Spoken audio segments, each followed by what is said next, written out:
আসসালামু আলাইকুম। আপনারা সবাই কেমন আছেন? আলহামদুলিল্লাহ আমি অনেক ভালো আছি আল্লাহর রহমতে। আজকে রাতে যে রান্নাগুলো করেছি সেগুলোই আপনাদের সাথে শেয়ার করব। প্রথমে আমি ইলিশ মাছগুলো সুন্দর করে ভেজে নিয়েছি আর নিয়েছি কিছু রুই মাছ। আর এদিকে আমি বেটে নিয়েছি মশলা। তারপর মাছ ভাজার তেলের মধ্যে কিছু পেঁয়াজ কুচি দিয়ে দিয়েছি। আর এখানে দিয়ে দিব বাটা মশলা, আর কি বাটা মশলা বলতে এখানে শুকনো মরিচ, রসুন আর পেঁয়াজ আছে।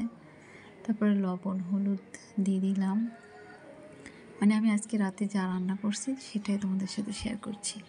তারপরে এখানে ইলিশ মাছের মাথা আর লেজ ভেঙে কাঁটাগুলো মানে শুধু ভিতরের বড় কাঁটাটা ফেলে দিয়েছি, আর সম্পূর্ণ এভাবে ভেঙে মাছের সাথে মশলার সাথে মিশিয়ে নিচ্ছি। আর লতি দিয়ে রান্না হবে। এই রান্নাটা কিন্তু অনেক মজা। আমি আরও একটা লতি রান্না করছি, সেটা হচ্ছে অন্য একটা ভিডিওতে দেখাবো। আর এটা হচ্ছে যে লতি দিয়ে লেজ এবং মাথা দিয়ে ভেঙে রান্না করতেছি। তো এখন আমি ভালো মতো মশলার সাথে মিশিয়ে তারপর পানি দিয়ে দিলাম কষানোর জন্য। আর রান্নাটা কমপ্লিট করেছি। আর সম্পূর্ণ রান্নাটা দেখাবো না, অল্প অল্প দেখাবো, মানে আমি যা রান্না করছি সেটাই তোমাদের সাথে শেয়ার করছি। তারপর আরেকটা কড়াই বসিয়ে দিয়েছি। তেলটা গরম হয়ে আসলে এখানে আমি কাঁচামরিচ এর তরকারি রান্না করব। এখানেও সেম কাঁচামরিচ দিয়েছি আর রসুন আর পেঁয়াজ, জিরা, একটু সরিষা দিয়েছি। বাটা মশলাটা দিয়ে তারপর হলুদ লবণ দিয়ে ভালো মতো নেড়ে চেড়ে একটু পানি দিয়ে দিয়েছি যাতে মশলাটা পুড়ে না যায়।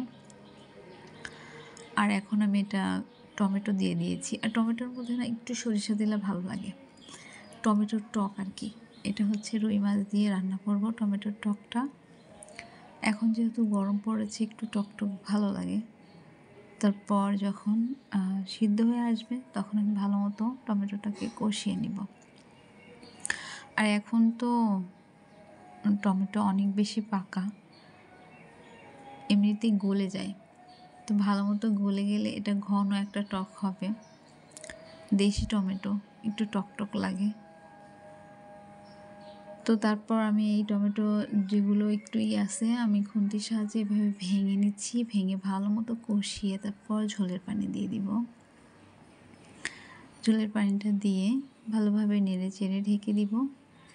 যখন পানিটা ফুটে আসবে তখন এখানে আমি মাছগুলো দিয়ে দিব। সবাইকে কেমনভাবে রান্না করো অবশ্যই কমেন্টে জানাবা, আর আমার রান্নাগুলো কেমন লাগছে সেটাও বলবা।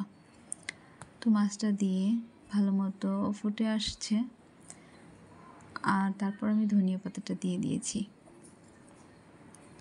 ধনিয়া পাতাটা দিয়ে আর কিছুক্ষণ রান্না করে উঠিয়ে নিয়েছি। তারপর আরেকটা রান্না বসিয়ে দিলাম। কড়াইটা ধুয়ে এখন এখানে আমি কিছু পেঁয়াজ কুচি দিয়ে দিলাম। এটা হচ্ছে যে ইলিশ মাছ দিয়ে পটল রান্না করব। পেঁয়াজটা বাদামি কালার হয়ে আসলে এখানে আমি লবণ হলুদটা আগে দিব।